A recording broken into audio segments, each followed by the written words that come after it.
Hej. Hej. I dag vil vi godt lige vise jer, hvordan I laver et Minecraft skin. Altså det I kan, det er at se her på for eksempel. Her er der nogle rigtig gode Minecraft skins for eksempel. Og så kan I også søge på dem her. Og vil du godt fortælle?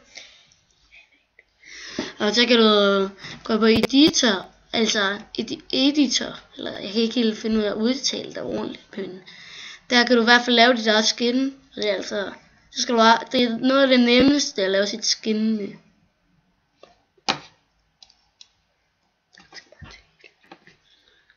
I hvert fald.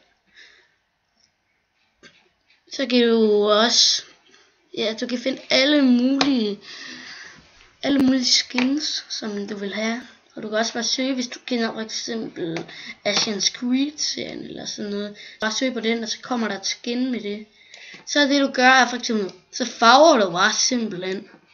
Og så kan du bestemme hvordan det skal se ud. Og så kan du selvfølgelig viske ud, hvis du vil. Ja. Og så er der top. Altså det er det man siger er nogle af de bedste. Det er nok de normale top skins. Det er for eksempel Agent Creeper. Han er fra Gangnam Style. Eller Electro Creeper. Eller hvad I nu vil have.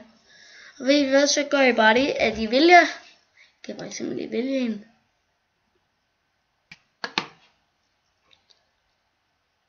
Så trykker I bare upload to Minecraft. Så går du ind og trykker change skin. Og så har du det. Er der så meget vi vil sige mere? Nej, det tror jeg ikke. Det var det vi alt for. Det er jo noget i dag. Vi ses.